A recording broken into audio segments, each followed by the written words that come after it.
உட்கார சொல்லுங்க. பின்னாடி மறைவு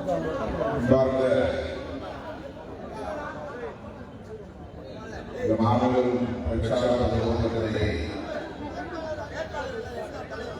தலைமையிலிருந்து எதிர்ப்படுத்திக் கொண்டவர் பகுதி செயலாளர் தமிழக அனைவரையும் நகரில் சிறப்பிக்கின்ற பதினொலா உதயபாவாக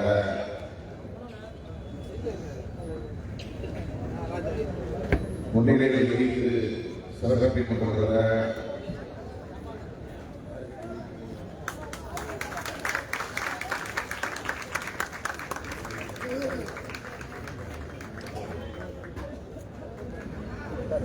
மாண்புமிகு அமைச்சர் அண்ணன்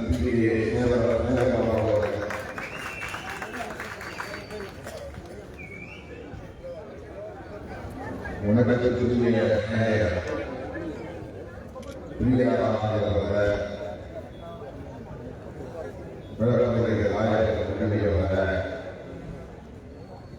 யாழினி சாமிகள் சந்திரா ரேஷ்மா உதயசங்கர் ஆகிய இந்த நிகழ்ச்சியில் பணியேற்று சிறப்பித்துக் கொண்டுள்ள காங்கிரஸ் இயக்கத்தை சார்ந்த டெல்லிபாபு சிபிஎம் மாவட்ட செயலாளர் சுந்தரநகர் மதிமுக மாவட்ட செயலாளர் சுந்தரநகர் விதிசியா மாவட்ட செயலாளர் கனகாராணி ஐடிஎம் நேரத்தவா மக்களி நிலையம் உதயகுமார்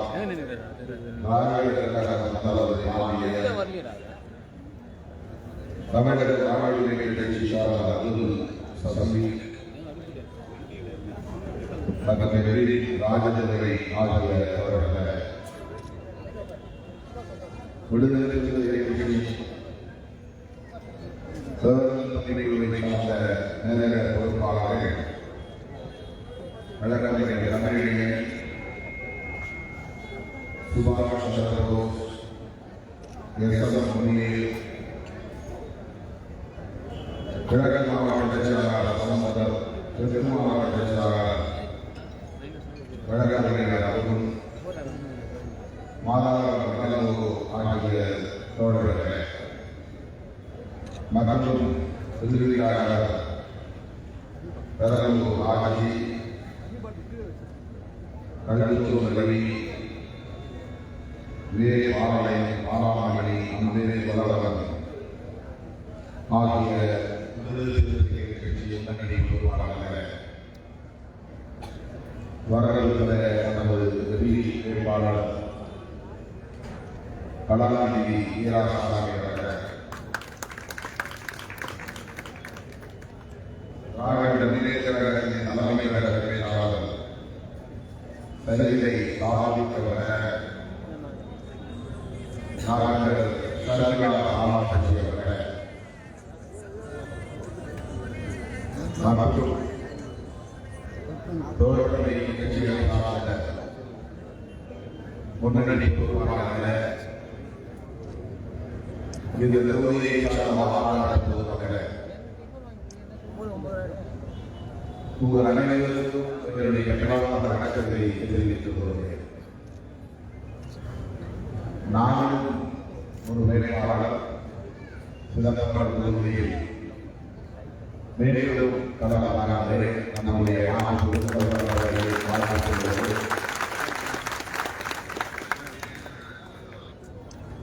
தேர்தல் பிரச்சாரத்தில் ஈடுபட்டுக் கொண்டிருக்கிற இந்த நெருக்கடியான நிலையில்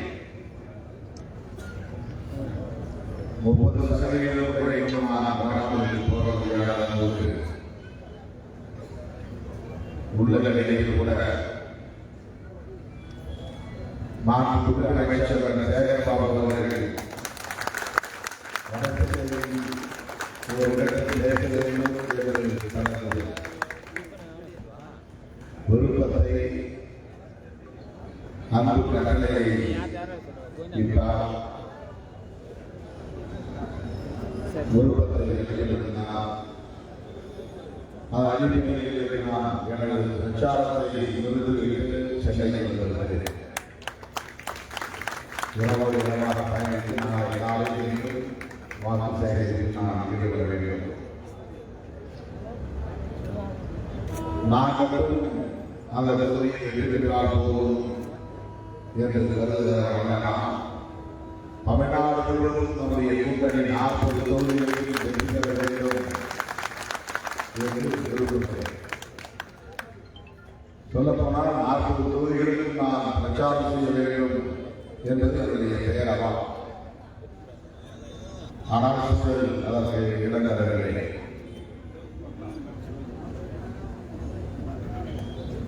இன்று புனித ரமலான் இஸ்லாமிய மக்களுக்கு ரமலான் வாழ்த்துக்களை முதலில் தெரிவித்துக் கொள்கிறேன்.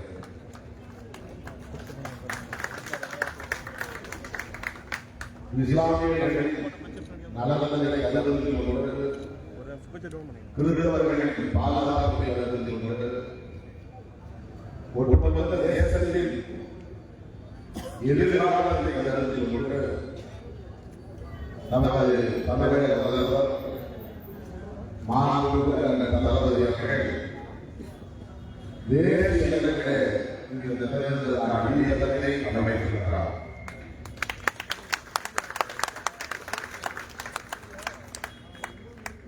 தமிழ்நாடு அளவில் தனது எல்லையை சுருக்கிக் கொள்ளாமல் 40 தொகுதிகளில் போதும் என்று கருதாமல் அதிமுகவை வீழ்த்தினால் போதும் என்று எண்ணாமல் எடப்பாடி பழனிசாமியை விமர்சித்தால் போதும் என்று கேட்டகாமல் அந்த தலைவர்கள் இந்திய அளவில் அந்த நிலையை விரிவித்துக் கொண்டார், விரிவுபடுத்திக் கொண்டார்.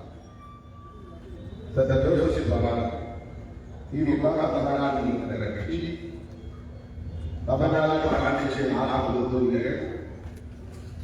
இந்த நிலைகளை அவர் திட்டத்திற்கான போதும் அதிமுகவை வீழ்த்துவது அவர்களுக்கு மிகவும் எளிதான ஒன்று. 2019 அதிமுகவை அதன் கூட்டணி கட்சிகளை வீழ்த்தியவர் தளபதி ஸ்டாலின் அவர்கள். 2019 சட்டமன்ற தேர்தலில் அதே கட்சியை வீழ்த்தி சாதனை படைத்தவர்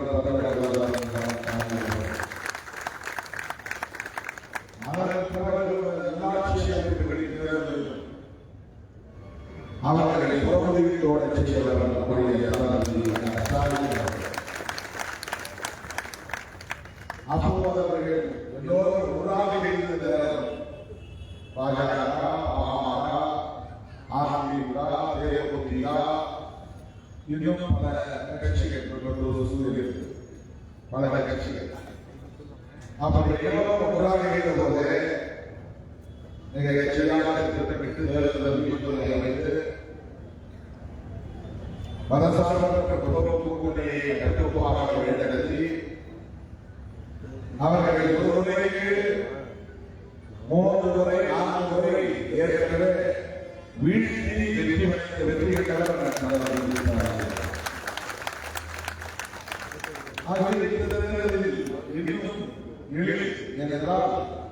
அவர்கள் ஒரு உள்ளக ஒப்பந்தத்தோடு புள்ளியான ஒப்பந்தத்தோடு ரகசிய ஒப்பந்தத்தோடு சண்டை போட்டு விரிவித்திருக்கிறார்கள்.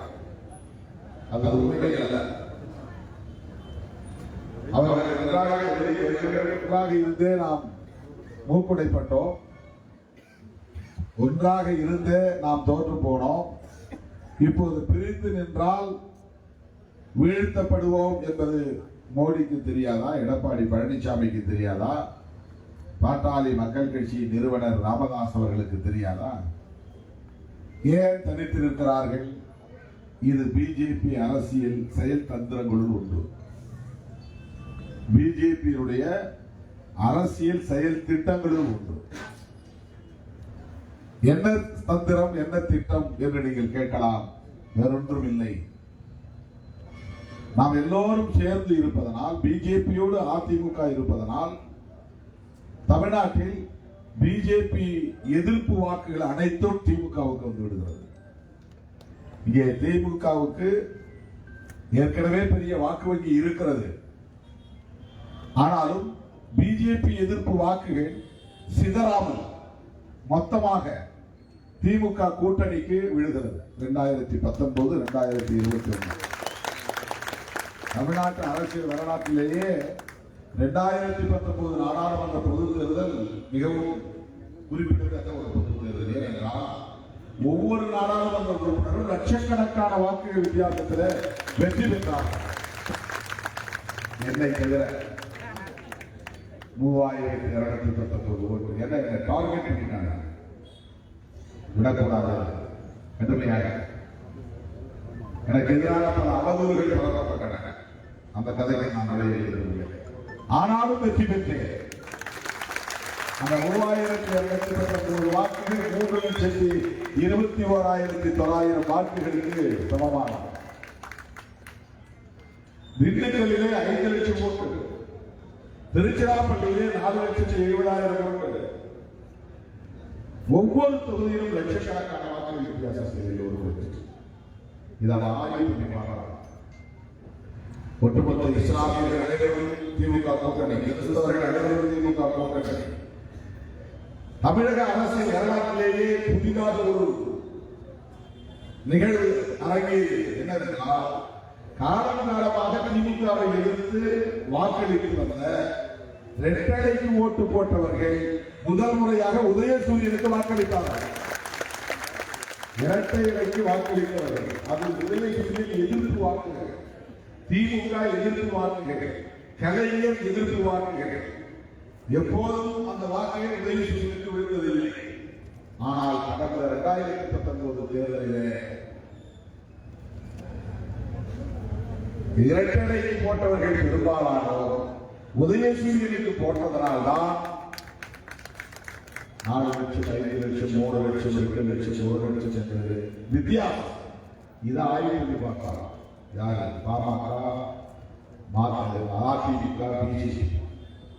அதற்காக அண்ணாமலை உணர்வது போல் உணரி, எடப்பாடி கோபப்படுவது போல் கோபப்பட்டு, நாங்கள் தனியே இருக்கிறோம் என்று அறிவித்து வெளியே வந்து தனியே இருப்பது எதற்காக என்றால், இரட்டைகளை ஓட்டு போட்டவர் பிஜேபி கூட இருக்கிறவர்களா திமுக போட்டான்.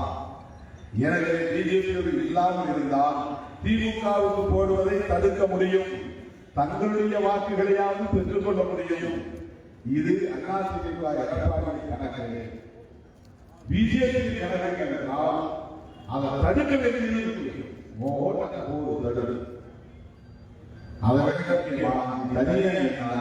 முஸ்லிம்கள் ஓட்டையும் கிறிஸ்தவர்கள் ஓட்டையும் கணிசமாக பிரிக்க முடியும்.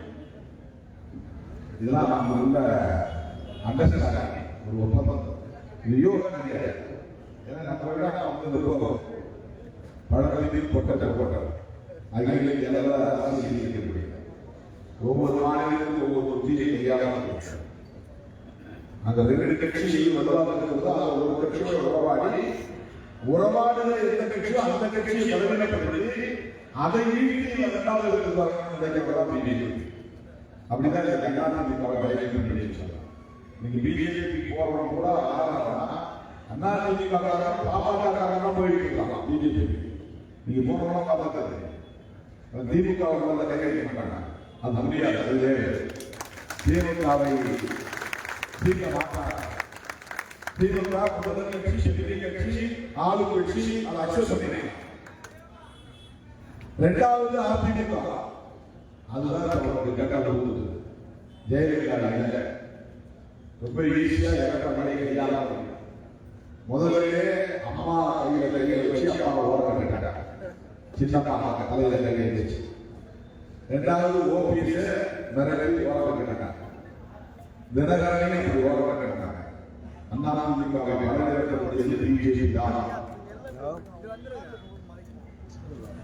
எடப்பாடியே அச்சுறுத்தி இன்கம் டாக்ஸ், சிபிஐ இந்த மாதிரியான அமைப்புகளை ஆக்கி எடப்பாடி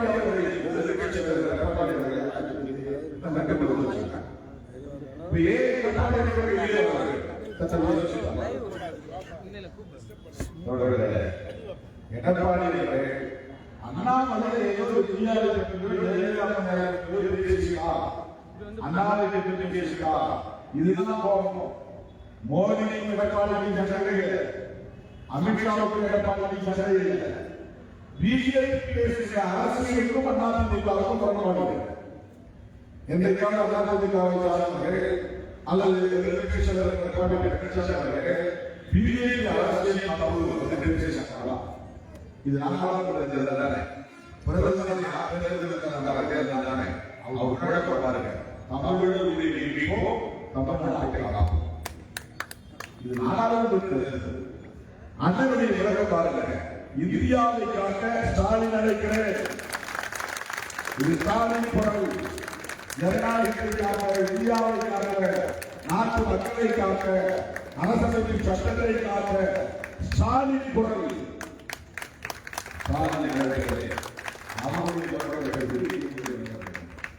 எடப்பாடி பிரதமர் மோடியை எதிர்க்க மாட்டார்.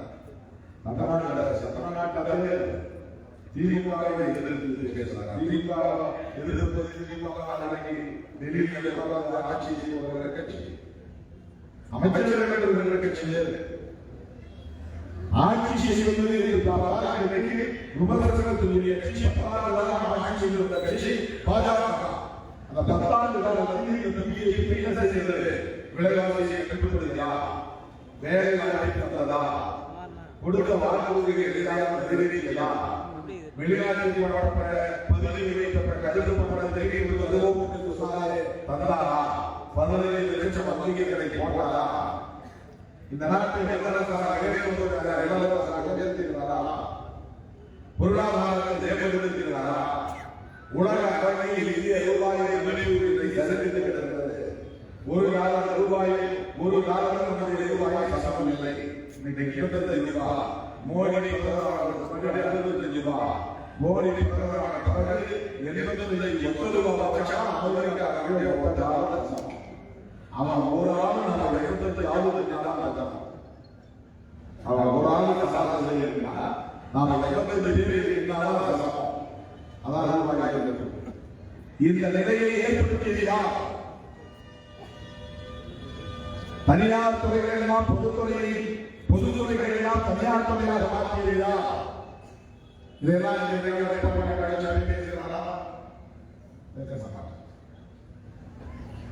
மோடி பிரதமரானதை யார் வளர்ச்சிகளை முடிந்திருக்கிறார்? உலக பட்டணக்காரர்கள் அதானி 6வது இடத்தில் இருக்கிறார், அம்பானி 10வது இடத்தில் வந்திருக்கிறார்.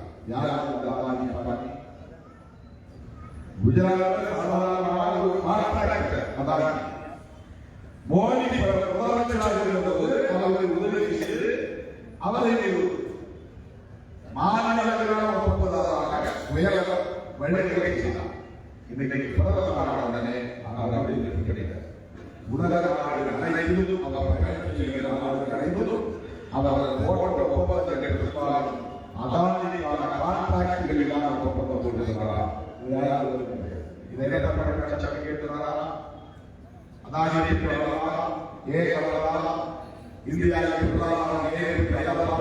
சரிந்திருக்கிறது. பெட்ரோல் டீசல் விலை உயர்ந்து கொண்டே போகிறது. ஜிஎஸ்டி வரி பற்றி எல்லாரும் பேசுகிறாரா? மயிலை நகரங்களுக்கு ஜிஎஸ்டி வரி 3%. பள்ளிக்கூட பிள்ளைகளுக்கு பாலமாய் பெண்களுக்கு ஜிஎஸ்டி வரி 18%. 100 ரூபாய்க்கு பாலமாய் பெற்றால் 110 ரூபாய் 100 ரூபாய்க்கு ஒரு வயலுக்கான 103 ரூபாய் தரப்போம். 100 ரூபாய் வித்தியாசம். பெரிய பெரிய கோடீஸ்வரர்கள் பயன்படுத்தக்கூடிய பொருட்களுக்கு ஜிஎஸ்டி வரி 3%, 2%, 4%. சாதாரண மக்கள் பயன்படுத்தக்கூடிய பொருட்கள் அனைத்துக்கும் 18%. இட்லி கூட, தோசை கூட. இந்த வரி விதிப்புக்கு காரணம் யார்? மாநில அரசுகளின் உரிமைகள் பறிபோவதற்கு காரணம் யார்? அனைத்து தரப்பு மக்களும் பாதிக்கப்படுவதற்கு காரணம் யார்? சிஏஏ சட்டத்தின் மூலம் இஸ்லாமியர்களின் உரிமைகளை நசுக்கி இருக்கிறார்கள். அந்த பிரதமரை எதிர்த்து எடப்பாடி பேசியிருக்கிறாரா? சிஏஏ சட்டம் நிறைவேற்றப்பட்டதற்கு அதிமுக வேளாண்மை சட்டங்கள், விவசாயிகளுக்கு எதிரான வேளாண்மை சட்டங்கள் திரும்ப பெறப்பட்டுவிட்டது. அது நிறைவேறுவதற்கு அதிமுக காரணம். அவர் லோக்சபாவில் ராஜ்யசபாவை பொறுத்தவரை 10 பேர். ராஜ்யசபாவில் மாநிலங்களில் பிரதிநிதிகள் இருக்கிற இடம் ராஜ்யசபா. பல மாநிலங்களில் பிஜேபி ஆட்சி இல்லை. அதனால எதிர்கட்சிகளின் எண்ணிக்கை கணிசமாக இருக்கு. அப்ப அவங்களுக்கு தேவையான மெஜாரிட்டி கிடைக்காது. பல மசோதாக்கள் அங்கதான் போகும். அதை ஜெயிக்க வேண்டியவர்களுக்கு ஒவ்வொரு மசோதாவுக்கும் இந்த அதிமுக, பாமக இந்த மாதிரி ஆட்களுடைய எண்ணிக்கைகளுக்கு ஒவ்வொரு கவனிக்கப்படுவதா மசோதா இப்படி எதையாவது எடப்பாடி பழனிசாமி அவர்கள் பிஜேபியை விமர்சிப்பதாக நாம் பார்க்கிறோம். ஒரே ஒரு ஆள் வெற்றி பெற்றால் கூட அவர்கள் பிஜேபிக்கு ஆதரவு தெரிவிப்பார்கள். அவர்களுக்கு பல காலம் இருக்கிறது பயம். ஆனால் இந்தியாவிலே பிஜேபி ஆட்சியை 10 ஆண்டுகளுக்கு மேல் தொடரவிடக்கூடாது, நீடிக்கவிடக்கூடாது. அவர்களை வீட்டுக்கு அனுப்ப வேண்டும், விரட்டி அடிக்க வேண்டும், பாசிச பாஜக அரசை வீழ்த்த வேண்டும் என்று துணிந்து முடிவெடுத்து தேசிய அளவில் தேர்தல் வியூகம் அமைத்தவர் அண்ணன் தளபதி அவர்கள்.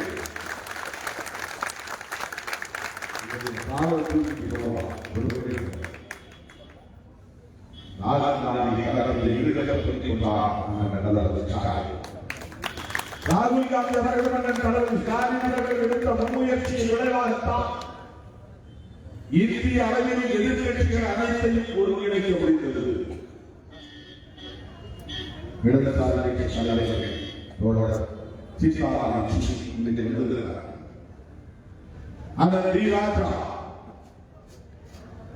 இவர்கள் எல்லாம் இன்றைக்கு காங்கிரஸோடு இருக்கிறார்கள்.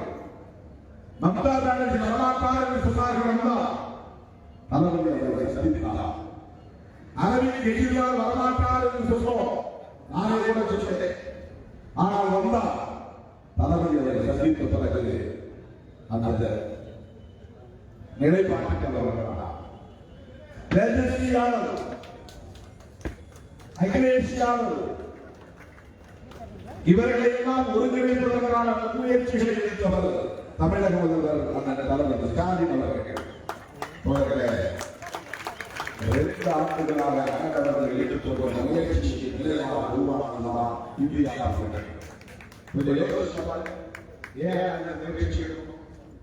பிஜேபியோட எதிர்காலம் இருந்தா, காங்கிரஸ் செயலாளர் இருந்தா அமைச்சர் இருக்க மாட்டார். பிஜேபியோட ஒரு அண்டர்ஸ்டாண்டிங் இருந்தால், காங்கிரஸ் ஒரு செயலாளர் இருந்தால் அண்ணன் பொறுப்படி பதவியை இழந்திருக்க மாட்டார். பிஜேபியோடு ஒரு நல்ல நட்பை வைத்திருந்தால், நட்புறவை தேடியிருந்தால் திமுக அமைச்சர்களுக்கு சொந்தமான இடங்கள் எல்லாம், சொந்தமான நண்பர்கள் இடங்கள் எல்லாம் ஐடி உள்ளார். நான்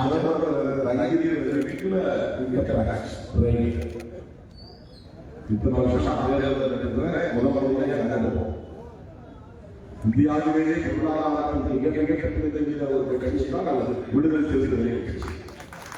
இந்தியாவிலேயே பொருளாதார வலிமை இல்லாத ஒரு கடைசி வேட்பாளர் என்றால் அது திருமாவளவன்.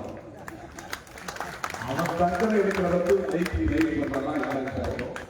என்ன விதமான ஏன் வருமான வரித்துறை வரதற்கு எந்த தேவைக்கு அச்சுறுத்துறாங்க, பயமுறுத்துறாங்க. உடனே நான் பயத்தை வாங்கி மோடியை விமர்சிக்காமல் விட்டு விடுவேன். என்ன அர்த்தமா? அரசியல் தமிழகத்தில் ஒரு லட்சம் நான் அந்தமான கட்சியாக கொண்டு போறோம்.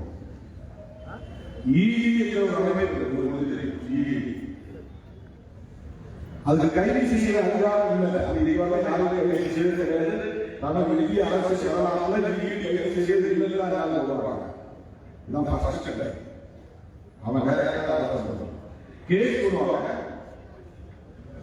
வழக்க எதிர்கொள்ளணும், அவ்வளவுதான்.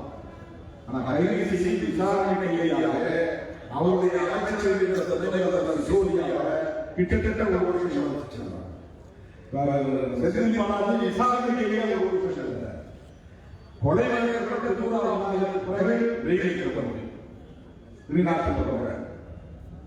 அது ரொம்ப விஷயம்.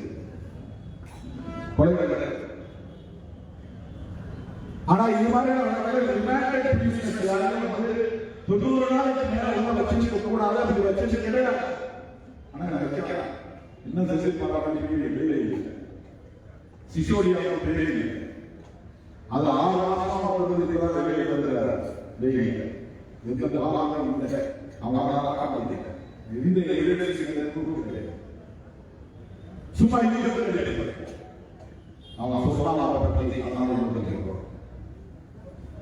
அவன் இதெல்லாம் செய்கிறார். இதைத்தான் பாசிசம் என்று சொல்லுகிறோம். பாசிசம் தான் எதுவும் கிடையாது. இந்த மாதிரி சட்டத்துக்கு விரோதமா, மரபுகளுக்கு விரோதமா, ஜனநாயகத்துக்கு விரோதமா, நீதி நியாயத்துக்கு விரோதமா எதை வேணாலும் நான் செய்கிறேன், எதிர்த்து கவிழ்த்து எதிர்த்து செயல்படுகிறேன் என்ற அந்த போக்கு இருக்கிறது. அதுதான் பாசிசம்.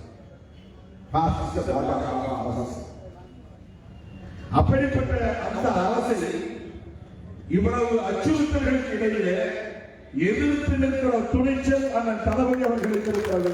இதை நீங்கள் புரிந்து கொள்ள வேண்டும்.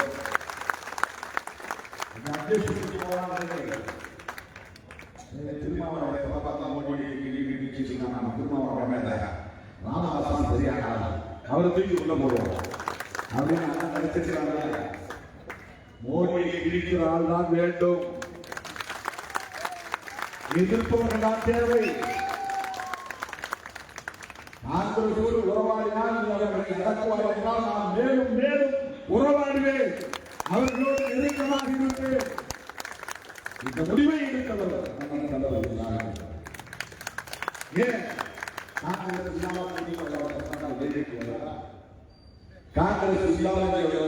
ஆட்சியை கைப்பற்ற முடியாதா? காங்கிரஸ் இல்லாம அரசியல் செய்ய முடியாதா?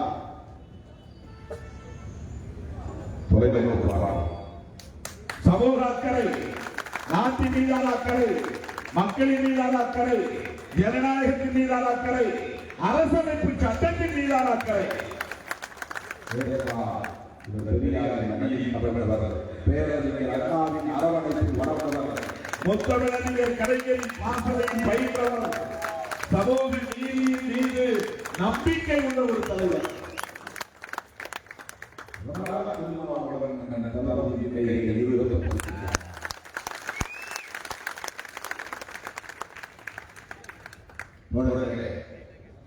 இவ்வளவு நெருக்கடிகளுக்கு மத்தியிலே இந்த கூட்டணியை உருவாக்குவதற்கு எடுத்துக்கொண்ட முயற்சி ஒவ்வொரு புரிந்து கொள்ள வேண்டும் என்பதற்காக சாதாரண நான் தமிழ்நாட்டை திரும்பி பார்க்கிறேன். இது எப்படி இவர்களுக்கு இந்த துணிச்சல் என்று நான் திரும்பி பார்க்கிறேன். 1977 நாட்டில் ஏற்பட்ட போது அகில இந்திய அளவில் தேசிய பார்வையில் ஒரு தேர்தல் அமைத்த முத்தமிழறிஞர் கலைஞரிடமிருந்த துணிச்சல் ஜனதா உருவாச்சு. ஜனதா உருவாகும் போது அது முக்கியமான தலைவர் நம்முடைய முத்தமிழறிஞர் கலைஞர்.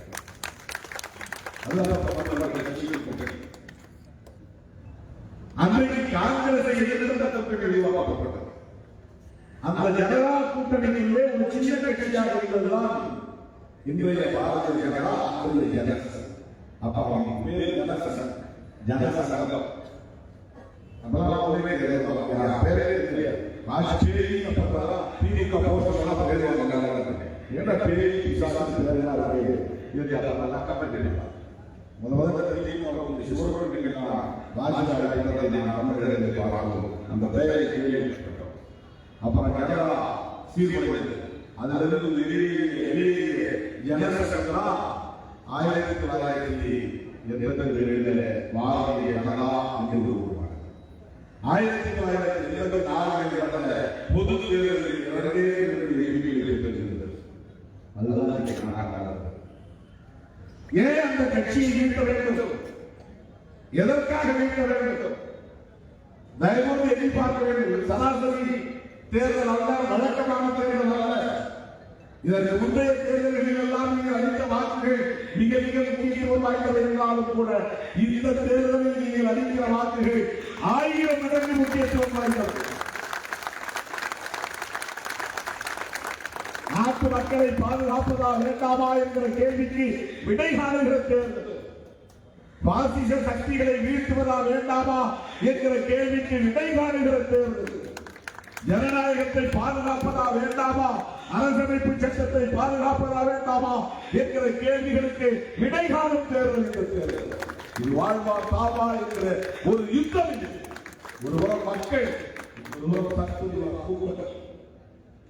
இந்திய நாட்டு மக்கள் சங்பரிவார்களை எதிர்த்து யுத்தம் நடத்துகிறார்கள். இது ஒரு தர்ம யுத்தம், கருத்தியல் போர். ஒருபுறம் மக்கள் இருக்கிறார்கள், மக்கள்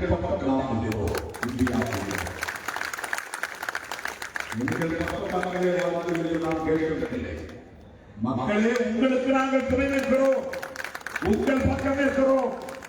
இந்த யுத்தத்தில் மக்கள் வெற்றி பெற வேண்டும், சங்பரிவார்கள் வீழ்த்தப்பட வேண்டும். இதை தெளிவாக உணர்ந்து வியூகம் அமைத்திருக்கிறார் தளபதி ஸ்டாலின் அவர்கள். நாம் நெஞ்சிலே இருந்துக் கொள்ள வேண்டும். மீண்டும் மோடி ஆட்சிக்கு வந்தால் எழுதி வைத்துக் கொள்ளுங்கள், ரேஷன் கடைகள் இருக்காது. ரேஷன் கடைகளை கூடாது என்கிற கொள்கையை கொண்டவர்கள் இந்த பாசிஸ்டுகள்.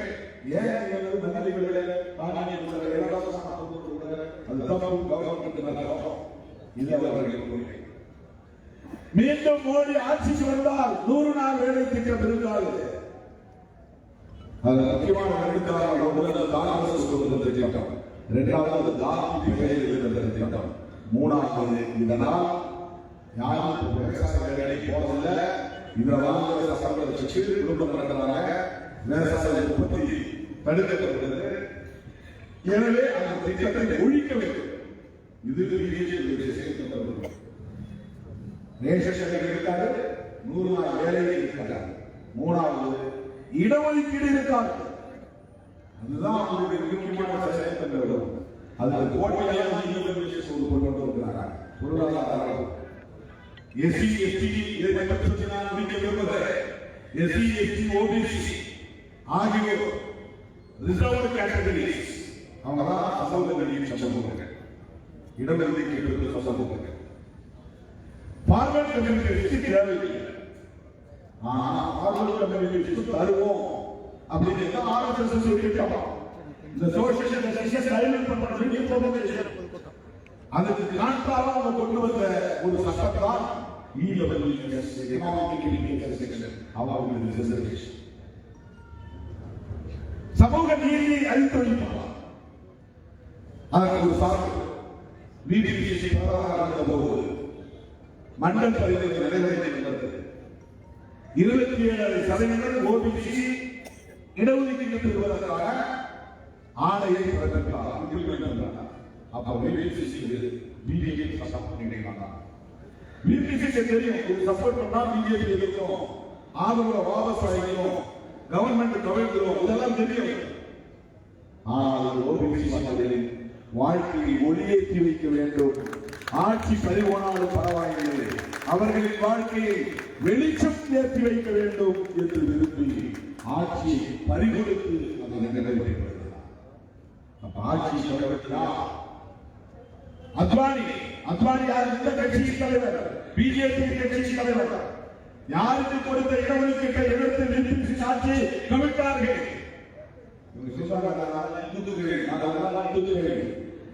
ஓபிசி அந்த இந்து பெரும்பான்மை சமூகத்திற்கான வேலை வாய்ப்புக்கான கல்விக்கான இடஒதுக்கீட்டை எதிர்த்து பிஜேபி ஆட்சி கவிழ்த்த கட்சிதான் பிஜேபி.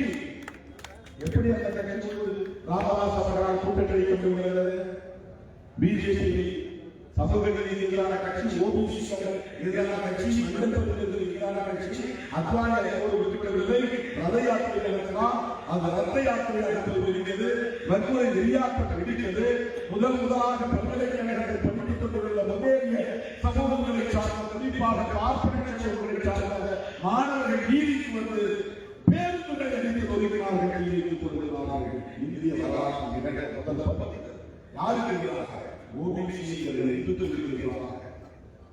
இடஒதுக்கீடு கொடுக்கக்கூடாது என்பதற்காக அந்த வன்முறை வெளியாட்டத்தின் தொடர்ச்சிதான் பாபர் மசூதி இடிக்கப்பட்டது. பாபர் மசூதி இடிக்கப்பட்டதன் விளைவுதான் அவர் ஆட்சி சமூகங்களின் எதிரான கும்பல் பிபிசி ஆட்சியை கவிழ்த்தார். அந்த பிபிசிக்கு தமிழ்நாட்டிலே சிறை திறந்து அழகு பார்ப்பவர் தமிழக முதல்வர்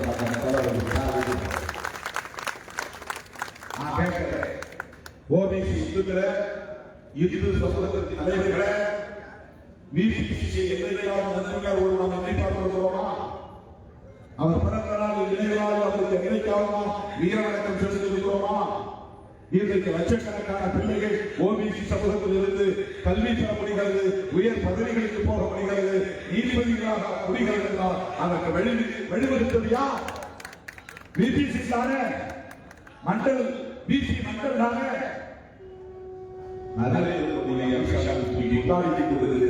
இது எவ்வளவு பெரிய அறியாமை, எவ்வளவு பெரிய அறியாமை. அவர்களின் சின்னத்தினை ஊர் ஊராக போய் உங்கள் வீட்டின் சுவர்களிலே நீங்களே உங்கள் திறமையை எழுதுகிறீர்களே, அந்த கட்சியை வளர்க்கிறீர்களே, இது எவ்வளவு பெரிய அறியாமை. சமூக நீதிக்கு எதிரான கட்சியாயிற்று, ஜனநாயகத்துக்கு எதிரான கட்சியாயிற்று, பெரும்பான்மை இந்து சமூகத்தினருக்கு இடஒதுக்கீடு கொடுக்க கூடாது என்று வன்முறை வெளியாட்டத்தை கட்டமைத்திருக்க கட்சியாயிற்று.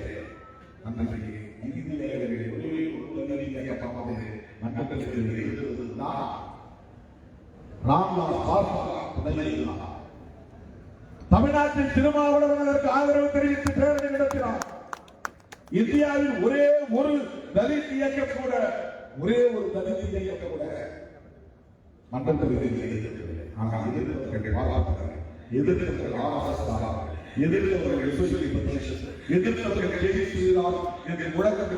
அந்த கும்பல் உன்னையும் என்னையும் இந்து இந்து என்று சொல்லுகிறார்கள்.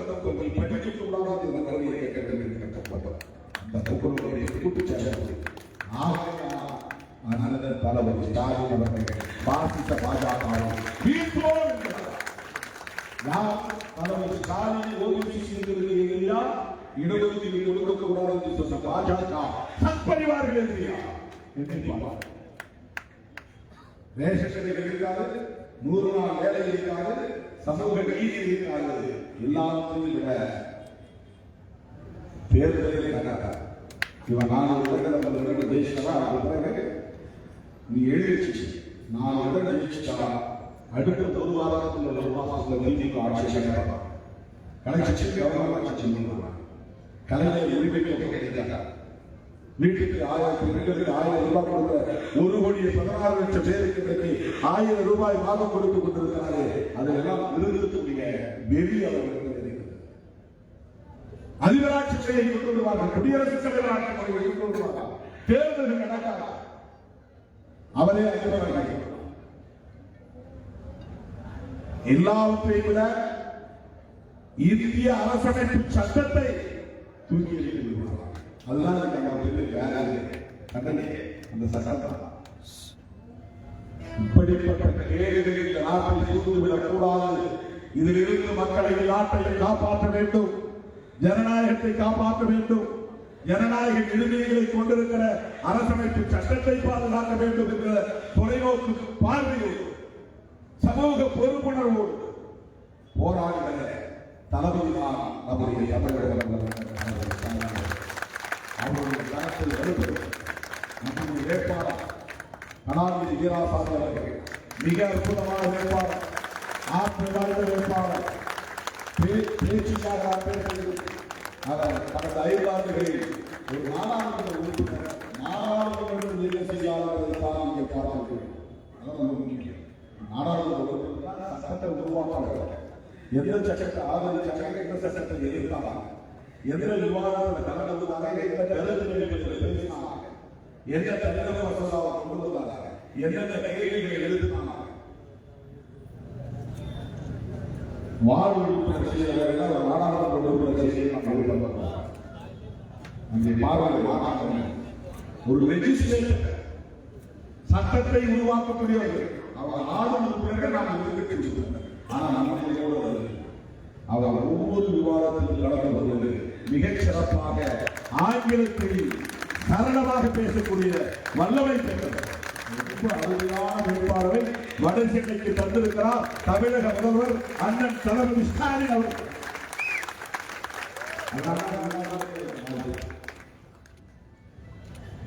ரொம்ப அருமையாக காவல்துறை திமுகவுடைய வாய்ப்பு போராட்டம் குறிப்பிட்ட நேரத்தில் உருவாங்க. அது 2 பேர் 3 பேர் பேசிட்டாங்க. சரி அவன் பேசிட்டாங்க, நம்ம போலாம் இருந்து அங்கேயே உட்கார்ந்து அந்த சபாநாயகர் யாரு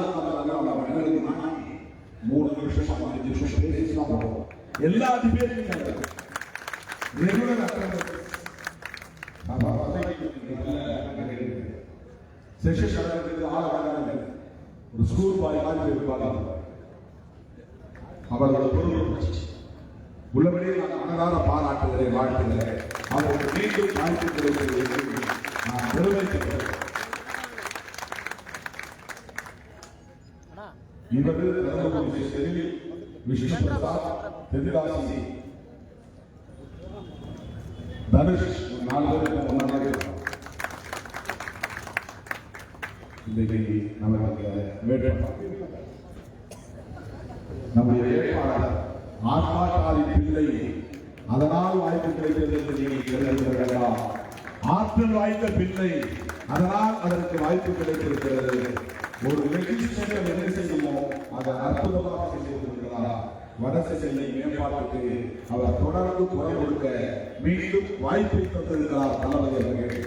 இந்த தொகுதியை அவர் வெற்றி பெற வேண்டும் என்பது எவ்வளவு முக்கியமோ அந்த அளவுக்கு 40க்கு 40 நம் கூட்டணி வெற்றி பெற வேண்டும். அதற்காகத்தான் நான் வடசென்னைக்கு தேடி வந்திருக்கிறேன். அன்பு தோழர்களே, வாக்காளர் பொதுமக்களே, மீண்டும் நம்முடைய டாக்டர் கலாநிதி வீராசாமி அவர்கள் லட்சக்கணக்கான வாக்குகள் வித்தியாசத்திலே வெற்றி பெற வேண்டும். இவரை எதிர்த்து போட்டியிடக்கூடிய வேட்பாளர்கள் டெபாசிட் இழக்க வேண்டும். அதற்கேற்ப அண்ணன் தீபம் அமைப்பார், அண்ணன் தீபம் அமைப்பார். நான் அதை பார்த்து வியந்து அவரை பல இடத்திலும் பெருமையிடத்தில் சொல்வது இது சும்மா மேடைக்கு சொல்வது கிடையாது. எப்படி 24 மணி நேரம் இயங்குகிறார், எப்படி திட்டத்தை செயல்படுகிறார், அது பெரிய ஆச்சரியமாக இருக்கிறது, வியப்பாக இருக்கிறது. நிச்சயமாக பல லட்சம் வாக்குகள் வித்தியாசத்தில் நம்முடைய வேட்பாளரை வெற்றி பெற வைப்பார் அண்ணன் சேகர்பாபு அவர்கள். அவருக்கு நீங்கள் அனைவரும் வேண்டும். அண்ணன் தளபதியின் கரத்தை வலுப்படுத்த, ராகுல் காந்தியின் கரத்தை வலுப்படுத்த, இந்தியா கூட்டணி ஆட்சி அமைக்க, பாசிச பாஜக அரசை விரட்டி அடிக்க, நாட்டு மக்களை பாதுகாக்க உங்கள் பொன்னான வாக்குகளை, முத்தான வாக்குகளை உதயசூரிய சின்னத்திலே முத்திரையிட்டு டாக்டர் கலாநிதி வீராசாமி அவர்களை பெருவாரியான வாக்குகளின் வித்தியாசத்தில் வெற்றி பெறச் செய்யுங்கள், வெற்றி பெறச் செய்யுங்கள் என்று கேட்டு நிறைவு செய்கிறேன். நன்றி, வணக்கம்.